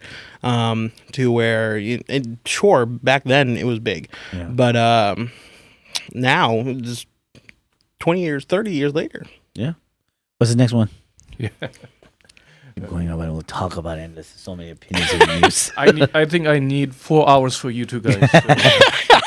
No, he's got a lot of stuff to say. I'm sure Roshan should have warned. She didn't. So global and political news. Educational reforms in GOP-led states like Texas, Ohio, Florida are implementing laws to reshape the university curricula. So what do you guys think? This is so stupid. The states that have the worst education ranking is going to tell what we need to do. It doesn't make sense. I mean, with the kind of the destruction of the Department of Education, we knew this was going to come. Exactly. Shortly following it. Whenever I saw that the Department of Education was getting dismantled, first of all, could have guessed, because I'm pretty sure that it was like one of the people involved in the WWE was the person that was tasked with leading it. Yeah. So we were like, okay, so clearly that department is not going to work anyway. Mr. McMahon's wife. Yeah, Linda McMahon. Yeah. It's crazy. Like, it doesn't even make sense. And people, what really shocks me is how people don't even know what the functionality of the Department of Education is. It's not about providing education. It's about providing the security for the people to get a proper education, right? Which is so important, especially with, this is like the biggest thing that I think the left wing is trying to kind of bring attention to, is that the biggest tool that MAGA and any large national movement is going to do is to lead the narrative. Yeah. And the only way to fight a leading narrative is to educate yourself. And if you are taking away the source of education, then everyone should be alarmed. You know what's really crazy? I was this is a while back, but I was like going through what was it, Facebook, and there was a group that they have a discussion, and sometimes they pop up, right? So one kid in Alabama posted his science class, but in his science class they're teaching Noah's Ark. You see, and I was insane. It has nothing to do with science. It has nothing to do with science. Absolutely. But that's what you're teaching, and it's because that's where the two animals came from, bro. Exactly. Absolutely. We're not. Earth is only 5,000 years old. Clearly, the population of every animal is the same. Right? Exactly. Can't you tell? Gladly, one thing good about Asian countries is they don't do that. They don't teach those types of stuff in science. But I think it's happening a lot now. Look at like parts of like if you look at RSS. Like in India, it's very Hindu nationalistic, right? So are they teaching like? Yeah, I mean, like they go and they it's a bad thing. I mean, India is a great country, right? It's a melting pot. India is technically a melting pot for multiple different religions in the subcontinent, right? From Christians to Muslims to Hindus and stuff like that. But you have this whole idea of this RSS, which they're like basically saying Hinduism, Gai Mataji, whatever what they're saying, and they go and they are breaking stores that are not Hindu, or if they suspect one guy has eaten like a cow, they'll like beat him up. Like there's multiple stories. I mean, there's 1 billion people there. I'm not saying that it happens everywhere, but there's certain a percentage of that happening. And the only thing about that is like cancer, it can spread. 100%. Right? And you have to show respect. I think the biggest thing is you have to be self-aware enough to understand when it's happening. Yeah. Because you have to kind of take yourself out of the narrative and not say, okay, this is like matter. But anyways, basically you have to be able to understand when something like that is happening and be able to escape from that situation. Yeah. Think outside logically of what are the facts and ask why. People don't really want to do that. Yeah, the next news, more in AI and technology. Neuralink, Elon Musk companies raises $650 million for a clinical trial for his company Neuralink. Yeah, I don't think anybody should do that now after what Elon has done to the government with his Doge. And the answer of the previous that I didn't told, it's Elon Musk who believes we are in a simulation. Oh, really? Oh, didn't you know that? That guy is used to go like 10, 15 years back. He used to say those things. The guy's that's because of the drugs, man. You said that on the Joe Rogan podcast. I'm kidding. But yeah, I mean, like, but you know what? Even if he got 650 million, it'll be a very niche people that'll follow him because people don't really like. That's all you need nowadays. I don't think so. I think this is definitely going to become something that you will need to be part of the workforce. Yeah, but okay, think about it this way, right?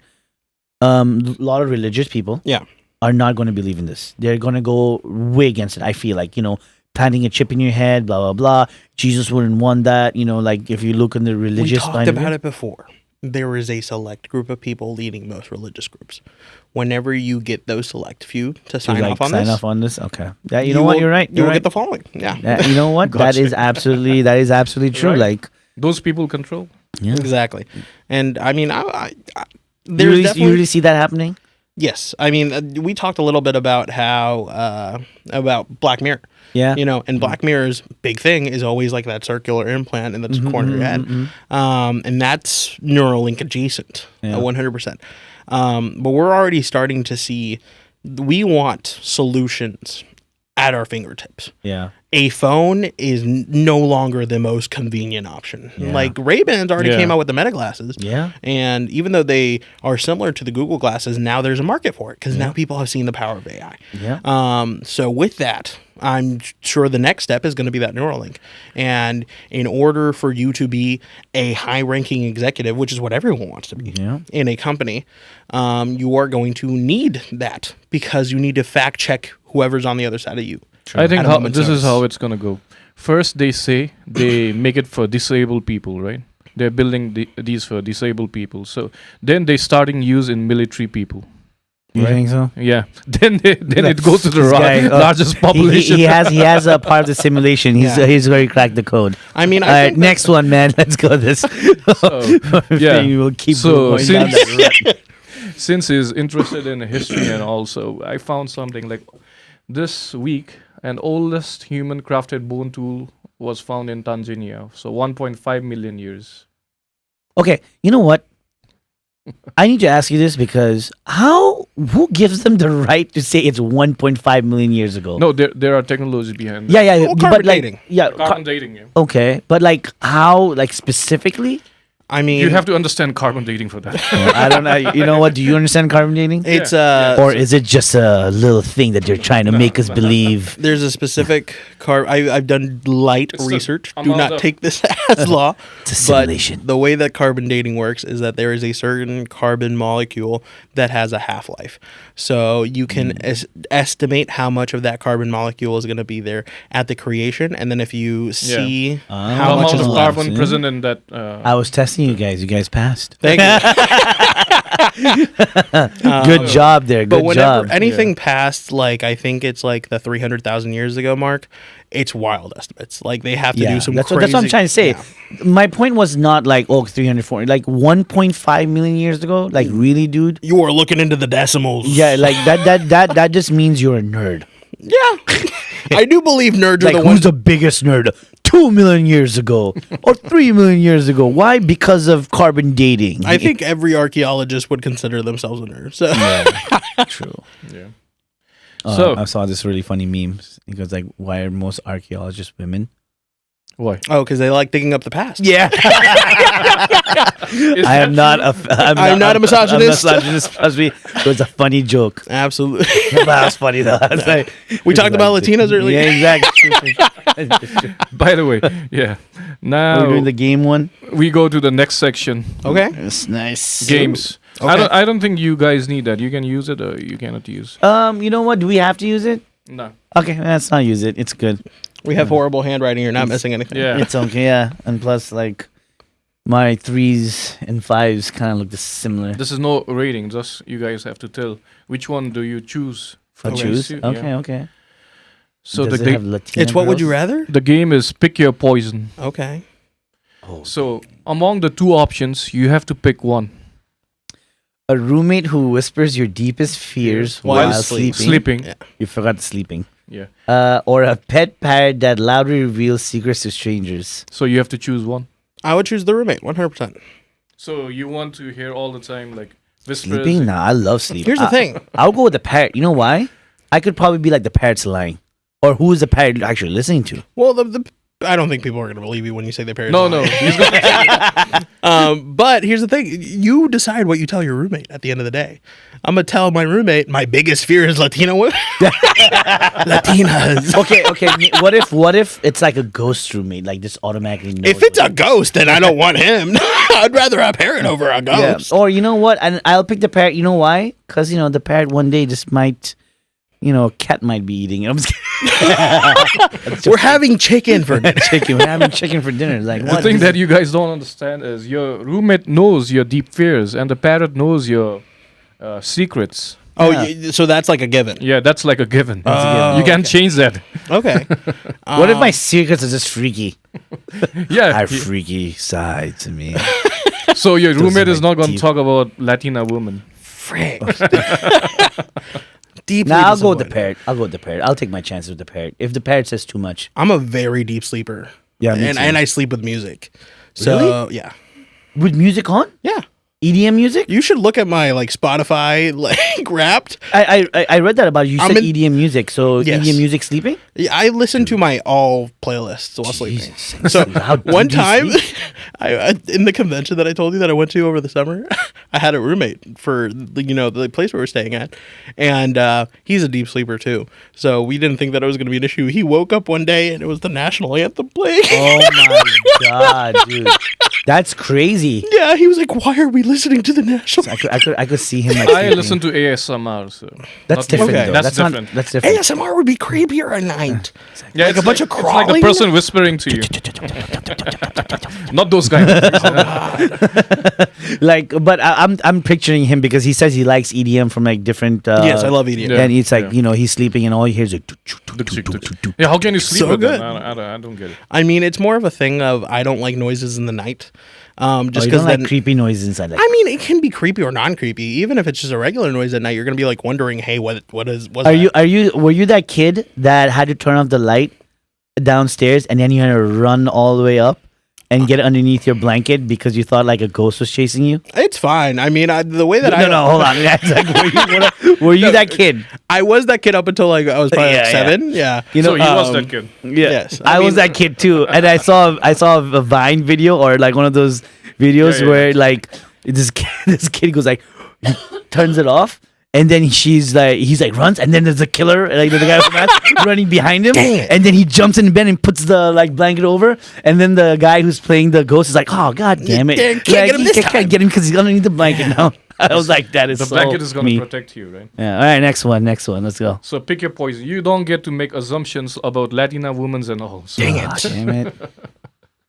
so pick your poison. Each Always option have says- sand in your bed or have your cell phone only be able to charge up to 10%. That's Oh it. my god. Okay, can you have it like on a charger at all times? No. What is that? But if you charge, it's only going to go up to 10%. 10%? Or sand in their bed.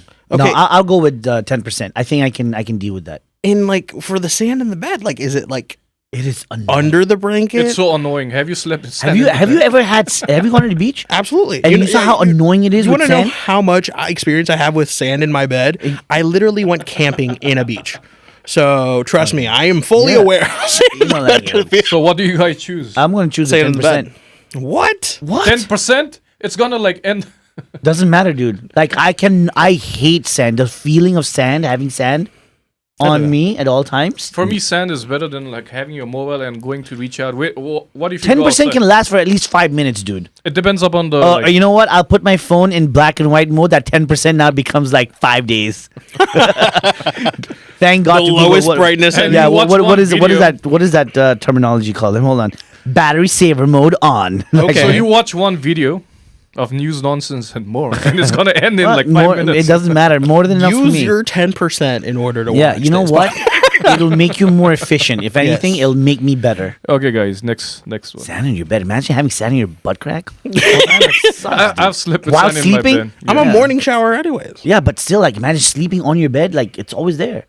It's always there. So, what would you choose? Accidentally like every photo on your ex's Instagram from the past 5 years, or send thinking of you text to your ex on your current partner's birthday? Oh my God, that is What the so messed up, and I hate my ex God. like with a passion. I don't think. I mean, you cannot do the thinking of you. Dude, text. this You is need to choose You one. can't do the thinking of This you text. I would not. I. You had to choose cannot. one. Accidentally liking every photo on your ex's Instagram for the past 5 years. That takes is dedication. insane. Yeah, that is so much time. Who the heck and does then, that and on then accident? send a thinking of you Maybe text an your AI ex does it for you. on your current partner's birthday. That one makes sense. Like, because here's the thing. Let's say that your current partner and your ex have like a similar name, and then you're like, "Hey Siri, send thinking No, of they you." don't have similar names. You don't get to mix stuff You up. don't make them assume that stuff.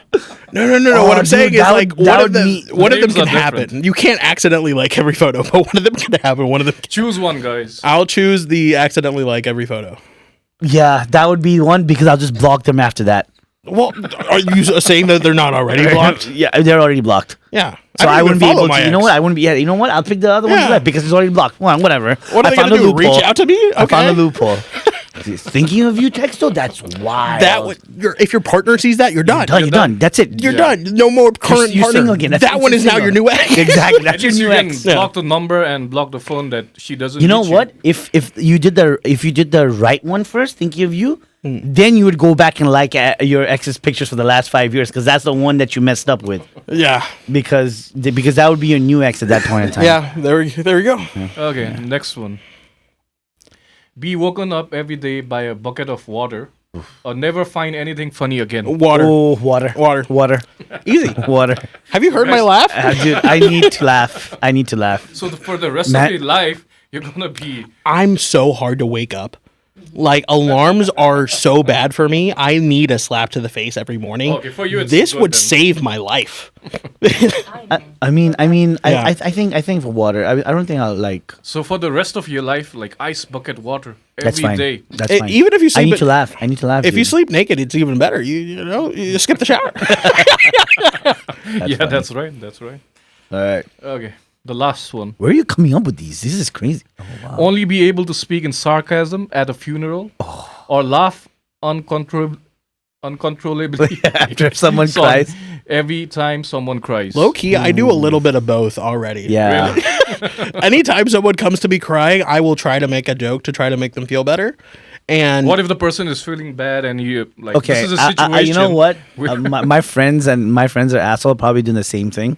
I'm not going to take names because I know he's going to call me up. He's like, "What the?" So basically, like he had just broken up. He was in the back seat, and then my other two friends were in the front, and they were like, they heard. So he was crying, and then they were like, they didn't know what to do, and they started laughing. yeah. Like, but they didn't laugh loud to like make him know that they were laughing, but they were laughing. oh my god, Okay, the situation is whenever someone cries, so it may not be a friend. Maybe someone in the airport starts crying. even better. Then you can be laughing at how they're then crying. they hear you laugh. I'll just walk away, dude. Again, you've heard my laugh. What if they know? Like, My laugh is funny. That's the Maybe situation. Don't May- argue with me. only to be able to sarcasm even at funerals. Oh man, how would that be? That would be kind of funny though to see it happen, but it would be kind of messed up to be the one To be the guy. right? In actual situation, these are both messed up, man. Yeah. Honestly, I'll pick both if that means I don't have to text my ex. Yeah, I like. Yeah, exactly. I like dark jokes, so I mean, I see a little bit of me in both. A little Yeah. bit. So what's your poison? If I had to pick my poison, I'd only be able to speak in sarcasm even at funerals. Yeah, me too. Because I like- laughing uncontrollably every time someone cries. Yeah, it's messed up. That- Like that's your messed- daughter is going through a breakup. Or your dog oh dies. my god, yeah. Sometimes your dog dies and you just laugh. That's crazy. If someone Like, else's dog dies and you laugh. Yeah. It's not. I don't care about someone else's dog. I care about my dog. Well, it's uncontrollably laugh every time someone cries. So Not you can cry. yeah, but like, what if someone like close to me, like family member, sees my dog dying, and my dog, they're crying because my dog died, then I'm gonna laugh. Yeah, no, it's horrible. Yeah, it's messed up. I do believe we are picking our poison. Yeah, sarcasm, Sarcasm, okay. for days. Yeah. Yeah, because for me, even the second one would be like someone Wait a died. second. Hey, hold on a second. How come we're the only ones choosing? Why don't you choose? Go back and choose your poison. I mean, You know what? It doesn't matter if you make it or not. You're still a co-host, right? Pick one. Wow, he just avoided it. You know what? I want to know. I want to know what you would Whatever pick with we- a texting. Whatever we said, it's the opposite. He'll Yeah, pick the exactly. worst Okay, one you know for what? everyone. The one I want to know is: would you like your ex's picture for the last 5 years, or would you send a text? Which one would you? I pick don't in have that to one? answer. I Yeah. What do you designed the mean you don't games. have to answer? Popular vote right now. Hey, listen. Don't In the comments, destroy it. This is the last section.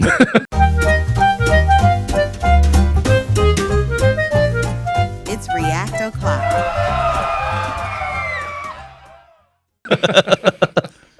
So, the last section is more react. Okay. So today we are reacting to different videos. So today's videos are more towards. Before we move on, I want an answer to that text No, one or the you're not like getting one. that. You know, I want to know what that is. It doesn't even make any sense. You're a part of the co-host. News Nonsense and More. I haven't participated in any of the games. I'm not I participating want now. you to participate in just that one question. No. The News Nonsense More like family needs to know. Option 3. There's an option 3 over there. You guys didn't see Sure, that. So today we are going with videos where men Why men die early and women live longer. So I like these on Instagram all the time. yeah. We'll see. So the I hope we first get the video for exploding today. bowl one. There's a lot of different ones. Oh yeah. Yep. They light it on fire. It's so stupid. Oh my god, he's holding a firecracker? There's several firecrackers. Oh my god, what the What the heck? Why are you in a closed What? room? And thank God it's like probably cement. Cement. Oh my god. They don't have feet. Their feet my are no God, that longer is- existent. Oh my, so much smoke. This is how fires start.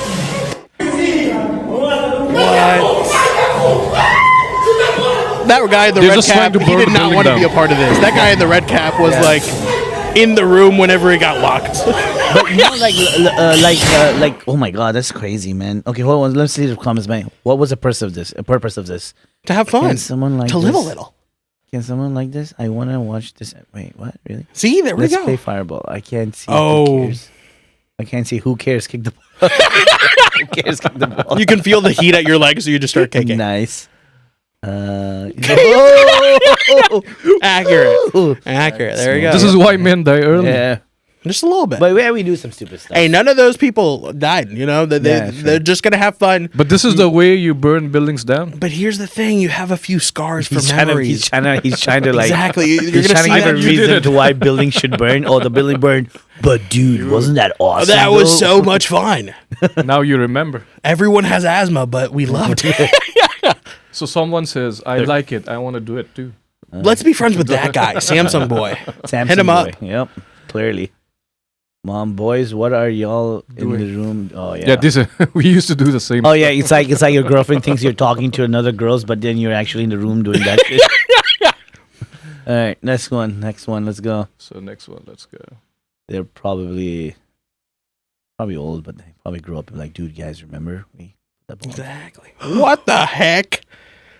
Oh, Oh no! god damn! Oh no! Oh Jesus Christ! What? Oh the my! heck? Oh my Lord! Oh. Oh, he's okay. But here's the thing: I feel like this would be more likely for a girl to have it happen to them than for a guy because more girls are gymnasts than guys. Look at his face. Look at his face. But- He's like, oh my god, am I okay? What? Guys are more idiotic to do like Oh these my kind of god! stuff. But I don't think that was the purpose. I don't think that was. He didn't do that. This guy's on not having purpose. fun doing Yeah, that. it was like he tried. Oh my! But the Lord. stunt he tried to pull, the that's stupid. heck? Oh, dude, that is insane. Oh my his God. back, like you know, oh, like bro. Oh wait. Oh hold my on. god. Wait, who's here from overtime? Lawn chaired? Who's here from overtime? Oh no.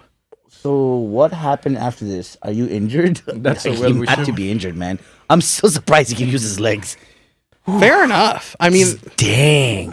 here's the He thing. goes like, "Are you alive, man?" If this guy had any sort of back pain, After that, oh yeah, it's gone.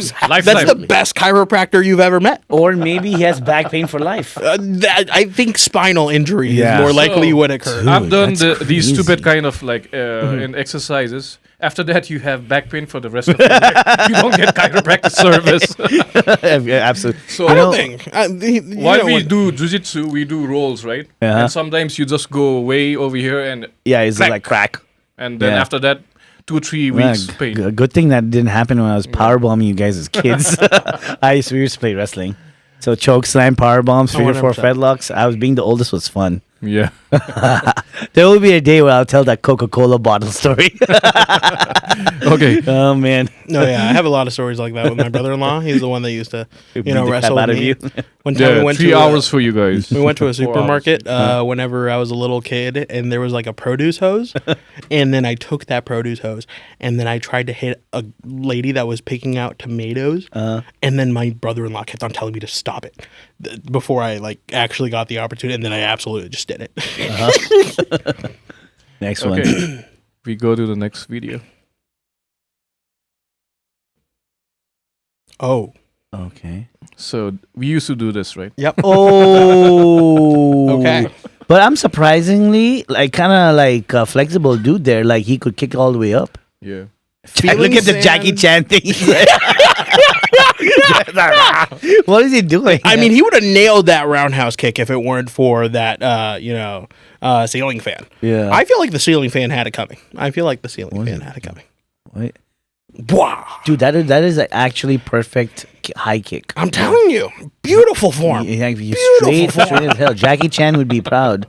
This But, guy's like, been practicing. Today was just I think an he off did day that for on him. purpose. I think Not he did until that your on- mama. I don't found think he out. could have done that on purpose. Look at that reaction. But you know what? If he was a kid, I would Whenever understand. you look up, the look up to confirm that what you did was just what you did. you know his wife is gonna like kick his ass. Yeah. That's exactly what that face is. That face is, oh, First of all, oh God, what am I gonna do? Why are you doing that? Oh, as yeah, a it's real. grown ass man though. Like what? You don't wanna have video are you fun? making? I used to do that when I was a kid, not when Yeah, exactly. Like you're a grown ass man. He looks like he's in his In the 30s. group chat, they just told him, "Hey, you're not going out with us. What are you doing?" And then he And he tried to just send goes- that picture, and then it did not work Yeah. out for him. Grown ass man doing So stuff. next video. Oh. Oh my God! How's that? So this is why men die early. That's not even his fault though. Maybe you don't know what he was The doing. guy up in there. the back, he's like, "What in the world just happened?" He's How do you- high. how He's do you- stoned. That guy's like, "Whoa! I made him appear with my mind." People are just laughing. The guy's like, Sounds like they're all crying. "Dude, how is that even? It had to be a one-story house." Gosh. Oh my God, that's crazy. These guys are crazy. That's crazy. Like he just came with the drywall, the damage. It's Fortnite re-entering the Apple App Store after 5. Oh my God. Well, that's also you like kind of coming back into the game, Yeah. like Call of Duty. Yeah. You like buy me back. Pachoo. Okay, well, let me see the comments real quick. Go up again. That has to be a funny I one. feel like they're gonna be Fortnite related just Fortnite because promo of that. on a yeah. video of a guy falling through the roof is okay. Yeah, clearly, duh. Well, the neighbors decided to drop in there. That is awesome. Absolutely. Oh no. Nice. Nice. The roof just gave birth. Happy birthday! Happy That's how you say happy birthday. Happy did the birthday! roofs just give birth? Okay. Next video. So this one is more toilet thing. So Oh yeah. Oh okay. All right. Oh, Why? oh, Why? A Why self- would you do that? This is oh! this is a self-starting Willie. Why? Not Willie. Why would you do that? Oh my lord! What? The amount of disease, and he's happy. It has to be white guys. 100%. White guys. 1000%. Wha- Oh wha- no. Do you remember watching a Jackass? I didn't watch Jackass. You didn't watch Jackass? Well, you got to remember when I was born, bro. That's true. Yeah. When were you born again? I was 2004, man. Oh my god! Yeah. Why do I instantly feel old? Yeah. 2004. So whenever you were saying 1994 earlier, I was like, dude, that's 10 years before me. 2004 is 20. You're 21 now, right? Yeah. Holy shit! Today is the first day that we are closer to 2050 than we are to 2000. Holy shit! How 2004? Oh my god, 21 and 2004, dude. I thought 2001 was like young. yeah. Guys, So I'm officially old. 1985. I started feeling that way recently whenever people... What? You can't feel old. What are you talking about? 21 years old. 2004. I'm allowed to feel old. No, you're not allowed to feel. Maybe not No, as I'm old sorry. as you. I'm sorry. You're not allowed to feel old. 2004. I would give anything to be born in 2004. But whenever you're like, oh my god, 2013, that was 12 years ago. Yeah. Yeah, I can feel old then. That's how long Manchester United has. That's been half of my life. Yeah. Okay, but this one. This is the last video.